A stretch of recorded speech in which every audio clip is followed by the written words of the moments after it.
ആ മറുപടി മെയിൽ വായിച്ചപ്പോൾ ദൃശ്യയ്ക്ക് വല്ലാത്തൊരു ആത്മവിശ്വാസം തോന്നി. തൻ്റെ പ്രണയം അയാളുടെ ഉള്ളിൽ ഒരു ചലനമുണ്ടാക്കിയിട്ടുണ്ട്. പക്ഷെ അയാൾ കാണാൻ ആഗ്രഹിക്കുന്നത് തന്നെയാണോ അതോ ആ മെയിലിലെ അക്ഷരങ്ങളെയാണോ എന്നൊരു ചെറിയ പേടി അവളുടെ ഉള്ളിൽ ബാക്കിയായിരുന്നു.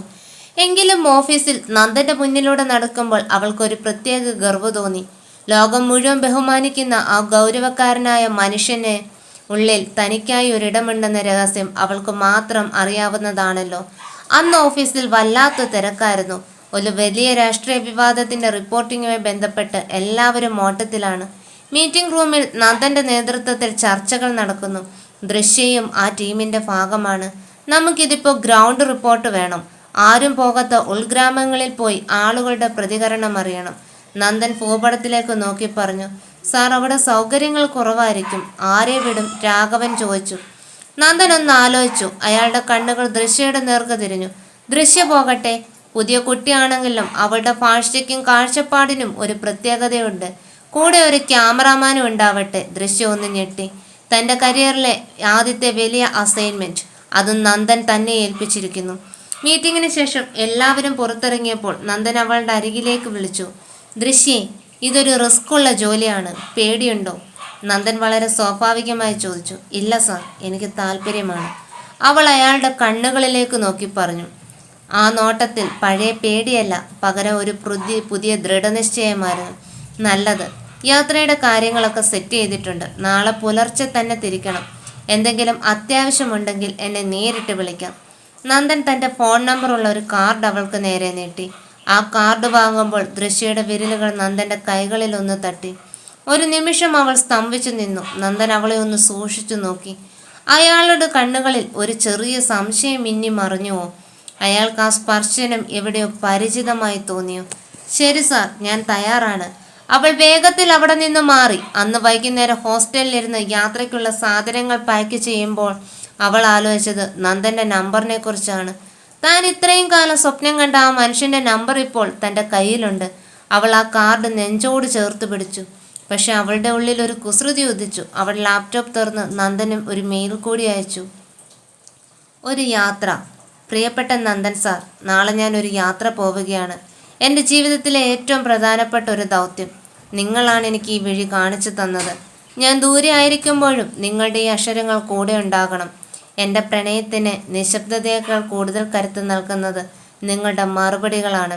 തിരിച്ചു വരുമ്പോൾ നിങ്ങൾക്കായി ഞാനൊരു സമ്മാനം കരുതിയിട്ടുണ്ടായിരിക്കും.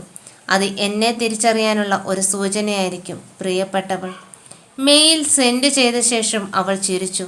നന്ദൻ ഇപ്പോൾ ആകെ കുഴപ്പത്തിലായിരിക്കും.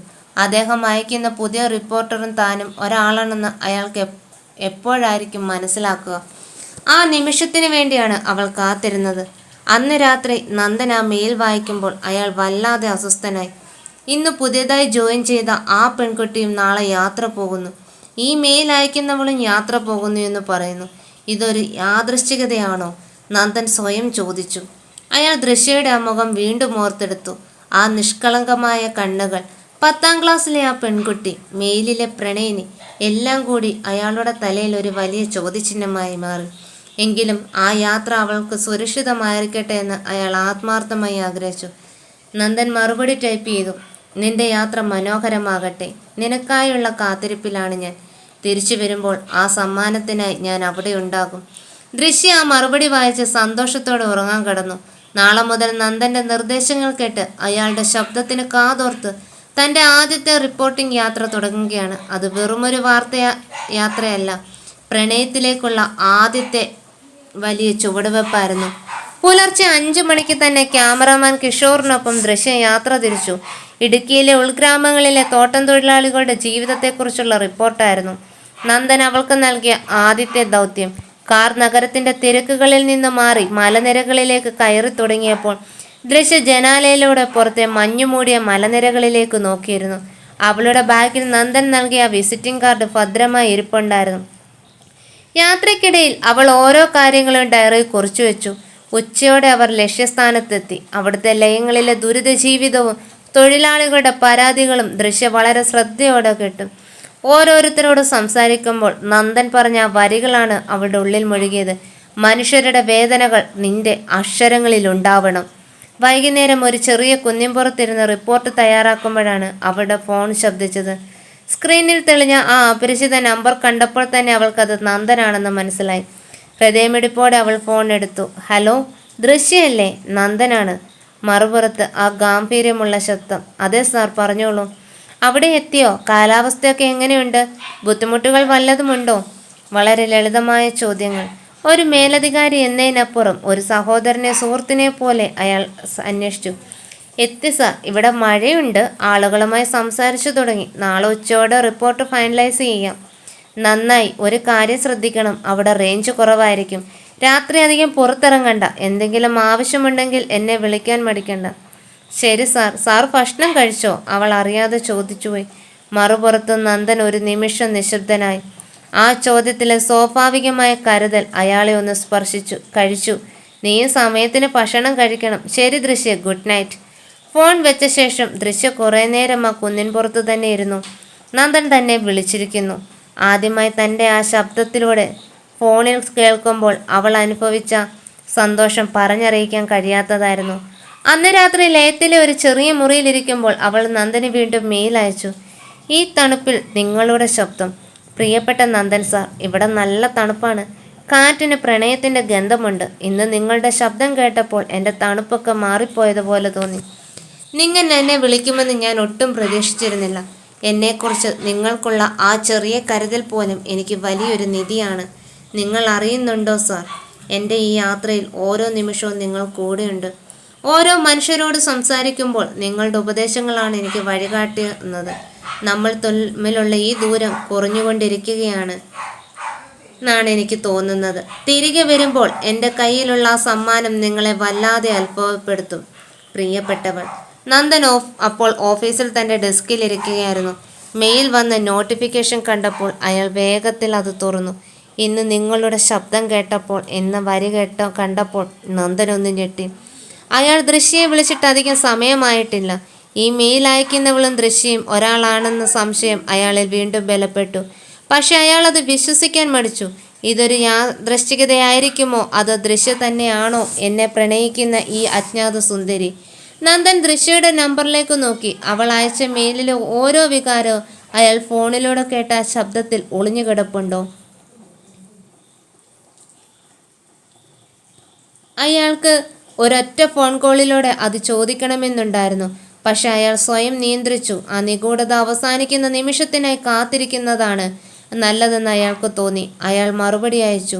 നിന്റെ വാക്കുകൾ എന്നെ ചിന്തിപ്പിക്കുന്നു. നിന്റെ ഈ യാത്രയ്ക്ക് പിന്നിൽ മറ്റൊരു ലക്ഷ്യം കൂടെയുണ്ടെന്ന് ഞാൻ അറിയുന്നു. സുരക്ഷിതമായി തിരികെ വരൂ. നിനക്കും നിന്റെ സമ്മാനത്തിനുമായി ഞാൻ കാത്തിരിക്കുന്നു. ദൃശ്യ ആ മറുപടി വായിച്ചു പുഞ്ചിരിച്ചു. നന്ദൻ തന്നെ സംശയിച്ചു തുടങ്ങിയിരിക്കുന്നുവെന്ന് അവൾക്ക് മനസ്സിലായി. ആ സംശയമാണ് തൻ്റെ പ്രണയത്തിൻ്റെ വിജയമെന്ന് അവൾ കരുതി. കഴിഞ്ഞ് ദൃശ്യ തയ്യാറാക്കിയ വാർത്ത നന്ദന് വല്ലാതെ ഇഷ്ടപ്പെട്ടിരുന്നു. അടുത്ത ദിവസത്തെ പ്രൈം ടൈം ബുള്ളറ്റിനിലേക്ക് ആ വാർത്ത പ്രധാനമായി നൽകാൻ അയാൾ തീരുമാനിച്ചു.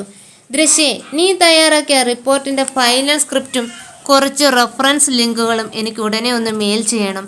എനിക്ക് ഹെഡ് ഓഫീസിലേക്ക് അത് ഫോർവേഡ് ചെയ്യാനാണ്. ക്യാബിനിൽ നിന്ന് നന്ദൻ വിളിച്ചു പറഞ്ഞു. ശരി സാർ, ഇപ്പോൾ തന്നെ അയക്കാം. ദൃശ്യ വേഗത്തിൽ തൻ്റെ സീറ്റിലിരുന്ന് ലാപ്ടോപ്പ് തുറന്നു. അവൾ ഗൂഗിൾ ഡോക്യുമെൻറ്റിൽ നിന്ന് സ്ക്രിപ്റ്റ് കോപ്പി ചെയ്ത് മെയിൽ ബോക്സിൽ പേസ്റ്റ് ചെയ്തു. കൂടെ യാത്രക്കിടയിൽ ശേഖരിച്ച ചില സുപ്രധാന ലിങ്കുകളും ചേർത്തു. ഓഫീസിലെ തിരക്കിനിടയിൽ ആ വാർത്ത എത്രയും പെട്ടെന്ന് അയക്കാനുള്ള വെപ്രാളത്തിലായിരുന്നു അവൾ. ദൃശ്യ തൻ്റെ ഫോണിലെ ലാപ്ടോപ്പിലുമായി 2 മെയിൽ ഐ ഡികളാണ് ഉപയോഗിച്ചിരുന്നത്. അന്ന് അവളുടെ ഔദ്യോഗിക ഐ ഡിയും മറ്റൊന്ന് നന്ദന് രഹസ്യമായി കത്തുകളയക്കുന്ന പ്രിയപ്പെട്ടവൾ എന്ന ഐ ഡിയും. തിരക്കിനിടയിൽ ഐ ഡി മാറിക്കിടക്കുന്നത് അവൾ ശ്രദ്ധിച്ചില്ല. നന്ദൻ്റെ മെയിൽ അഡ്രസ് ടൈപ്പ് ചെയ്ത് അവൾ വേഗത്തിൽ സെൻഡ് ബട്ടൺ അമർത്തി. മറുപുറത്ത് നന്ദൻ തൻ്റെ ഇൻബോക്സ് റീഫ്രഷ് ഇത് കാത്തിരിക്കുകയായിരുന്നു. പെട്ടെന്നൊരു പുതിയ മെയിൽ വന്നു. പക്ഷെ അത് ദൃശ്യയുടെ ഔദ്യോഗിക ഐ ഡിയിൽ നിന്നായിരുന്നില്ല. നന്ദൻ ഒന്ന് ഞെട്ടി. ഇതെന്താ ഈ സമയത്ത്? അയാൾ ആകാംക്ഷയോടെ ആ മെയിൽ തുറന്നു. അതിലുണ്ടായിരുന്നത് അയാൾ ആവശ്യപ്പെട്ട വാർത്തയുടെ സ്ക്രിപ്റ്റും ലിങ്കുകളുമായിരുന്നു. നന്ദൻ ശ്വാസം അടക്കിപ്പിടിച്ച സ്ക്രീനിലേക്ക് നോക്കിയിരുന്നു. ഇത്രയും കാലം തനിക്ക് പ്രണയലേഖനങ്ങൾ അയച്ച ആ അജ്ഞാത പെൺകുട്ടിയുടെ മെയിൽ ഐ ഡിയിൽ നിന്നാണ് ഈ ദൃശ്യം ഇപ്പോൾ ഈ ഔദ്യോഗിക റിപ്പോർട്ട് അയച്ചിരിക്കുന്നത്. അബദ്ധവശാൽ അവൾ ഐ ഡി മാറാൻ മറന്നുപോയിരിക്കുന്നു. അയാൾക്ക് വിശ്വസിക്കാൻ കഴിഞ്ഞില്ല. തൻ്റെ മുന്നിൽ ഫയലുകളുമായി പേടിച്ചു നിൽക്കുന്ന, സംസാരിക്കുമ്പോൾ വിറയ്ക്കുന്ന ആ കൊച്ചു പെൺകുട്ടിയാണോ ഈ അക്ഷരങ്ങളിലൂടെ തന്നെ ഇത്രമേൽ പ്രണയിച്ചത്? 10ാം ക്ലാസ്സിലെ ആ പഴയ ഓർമ്മയും തൻ്റെ ഇൻബോക്സിലെ പ്രണയിനിയും തൻ്റെ പുതിയ റിപ്പോർട്ടറായ ദൃശ്യയും ഒരാളാണെന്ന വലിയ സത്യം ആ നിമിഷം നന്ദന് മുന്നിൽ തെളിഞ്ഞു. നന്ദൻ മെല്ലെ തലയുയർത്തി ക്യാബിൻ്റെ ചില്ലുവാതിലിലൂടെ പുറത്തേക്ക് നോക്കി. അവിടെ തൻ്റെ സീറ്റിലിരുന്ന് അടുത്ത് ജോലിയിൽ മുഴുകുകയായിരുന്ന ദൃശ്യ അയാൾ കണ്ടു. താൻ ചെയ്ത അബദ്ധം അവൾ അപ്പോഴും അറിഞ്ഞിരുന്നില്ല. നന്ദൻ്റെ ഉള്ളിൽ 1000 വികാരങ്ങൾ ഒരേ സമയം മിന്നിമറിഞ്ഞു. പരിഭ്രമമില്ലാത്ത ഗൗരവക്കാരനായ പത്രപ്രവർത്തകൻ പോലും ഒരു നിമിഷം പതറിപ്പോയി. അയാൾ ആ മെയിൽ ഐ ഡിയിലേക്ക് വീണ്ടും വീണ്ടും നോക്കി. ആ അക്ഷരങ്ങൾ സത്യമായിരുന്നു. ദൃശ്യ, അയാൾ പതുക്കെ മന്ത്രിച്ചു. അയാളുടെ ചുണ്ടിൽ പ്രണയം നിറഞ്ഞൊരു പുഞ്ചിരി വിരിഞ്ഞു. ഇത്രയും കാലം താൻ തിരഞ്ഞ പ്രണയിനി തൻ്റെ കൺമുന്നിൽ തന്നെ ഉണ്ടായിരുന്നു എന്ന തിരിച്ചറിവ് അയാളെ വല്ലാതെ ഉലച്ചു കളഞ്ഞു.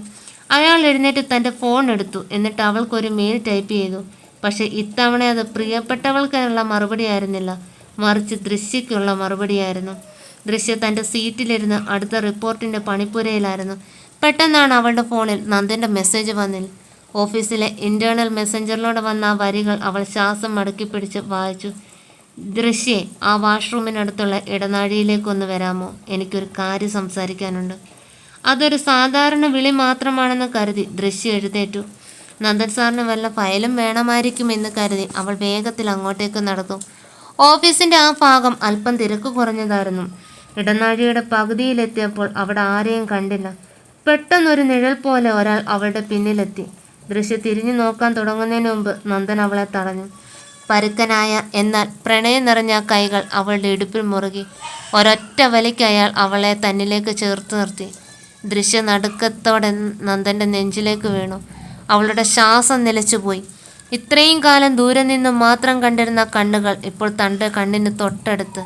ആ വിയർപ്പിൻ്റെയും പെർഫ്യൂമിൻ്റെയും ഗന്ധം അവളെ വല്ലാതെ തളർത്തിക്കളഞ്ഞു. സാർ എന്തായി? അവൾ വിറയ്ക്കുന്ന ശബ്ദത്തിൽ ചോദിക്കാൻ ശ്രമിച്ചു. നന്ദൻ തൻ്റെ മുഖം അവളുടെ മുഖത്തിന് അരികിലേക്ക് താഴ്ത്തി. ആ നോട്ടത്തിൽ ഒരു വേട്ടക്കാരൻ്റെ കൂർമ്മതയും എന്നാൽ പ്രിയപ്പെട്ടവനോടുള്ള വാത്സല്യവും ഉണ്ടായിരുന്നു. അവളുടെ ഇടുപ്പിലെ പിടി അയാൾ അല്പം കൂടി മുറുക്കി. അവസാനിപ്പിക്കാൻ നമുക്ക് ഈ ഒളിച്ചുകളി, നന്ദൻ പതുക്കെ മന്ത്രിച്ചു. അയാളുടെ ശബ്ദം അവളുടെ കാതുകളിൽ പ്രകമ്പനം കൊള്ളിച്ചു. മെയിലടി മാറാൻ മറന്നു പോയതാണോ അതോ ഞാൻ തിരിച്ചറിയാൻ വേണ്ടി മനഃപൂർവ്വം ചെയ്തതാണോ ദൃശ്യയെ? ദൃശ്യയുടെ കണ്ണുകൾ വിടർന്നു. താൻ ചെയ്ത വലിയ അബദ്ധം അയാൾ കണ്ടുപിടിച്ചിരിക്കുന്നു. അവളുടെ നെഞ്ചിടിപ്പ് നന്ദന് തൻ്റെ നെഞ്ചിലോട് അനുഭവപ്പെടുന്നുണ്ടായിരുന്നു. അവൾക്കൊന്നും മിണ്ടാൻ കഴിഞ്ഞില്ല. 10ാം ക്ലാസ്സിലെ ആ കുട്ടിയിൽ നിന്ന് ഈ ഓഫീസിലെ റിപ്പോർട്ടർ വരെ നീ എന്നെ പിന്തുടരുകയായിരുന്നു അല്ലേ? അയാൾ അവളുടെ കണ്ണുകളിലേക്ക് തന്നെ നോക്കി വീണ്ടും ചോദിച്ചു. ദൃശ്യയുടെ മിഴികൾ നനഞ്ഞു. അവൾ പതുക്കെ തല താഴ്ത്തി. പക്ഷെ നന്ദൻ വിടാൻ തയ്യാറായിരുന്നില്ല. അയാൾ അവളുടെ താടിക്ക് പിടിച്ചുയർത്തി തൻ്റെ കണ്ണുകളിലേക്ക് നോക്കാൻ നിർബന്ധിച്ചു. ഇനി പ്രിയപ്പെട്ടവൾ എന്ന അജ്ഞാത രൂപം എനിക്ക് വേണ്ട. എനിക്ക് മുന്നിൽ നിൽക്കുന്ന ഈ ദൃശ്യം മതി. നിന്റെ പ്രണയം ഇനി മെയിലിലൂടെയല്ല, നേരിട്ട് എനിക്ക് കാണണം. നന്ദൻ അവളെ തന്നിലേക്ക് അല്പം കൂടി അമർത്തിപ്പിടിച്ചു പറഞ്ഞു. ആ ഇടനാഴിയിലെ നിശബ്ദതയിൽ ആരും കാണാതെ അവർക്കിടയിലുണ്ടായിരുന്ന വലിയ മതിൽ ആ നിമിഷം തകർന്നു വീണു. ദൃശ്യ അമ്പരന്ന് അവനെ നോക്കി. അവളുടെ വലത് കൈയിൽ പിടിച്ച് അവൻ അവളെ തൻ്റെ നെഞ്ചിലേക്ക് ചേർത്തു. ഐ ലവ് യു, സന്തോഷത്തിൽ നിറഞ്ഞ കണ്ണുകളോടെ അവൻ പറഞ്ഞു. ദൃശ്യയുടെ ഹൃദയം നിറഞ്ഞുപോയ നിമിഷം അവൾ ഇത്രയും നാൾ കേൾക്കാൻ കാത്തിരുന്ന വാക്ക് അതവൻ പറഞ്ഞിരിക്കുന്നു. തൻ്റെ മുഖം അയാളുടെ നെഞ്ചിലൊളിപ്പിച്ച് കരഞ്ഞുപോയി അവൾ. അവളുടെ നീണ്ട മുടിയിഴകളെ തഴുകി അവൻ്റെ വിരലുകളും നന്ദൻ്റെ ചുണ്ടിൽ ജയപ്പേരി മുഴുക്കി ഒരു പുഞ്ചിരി വിരിഞ്ഞു.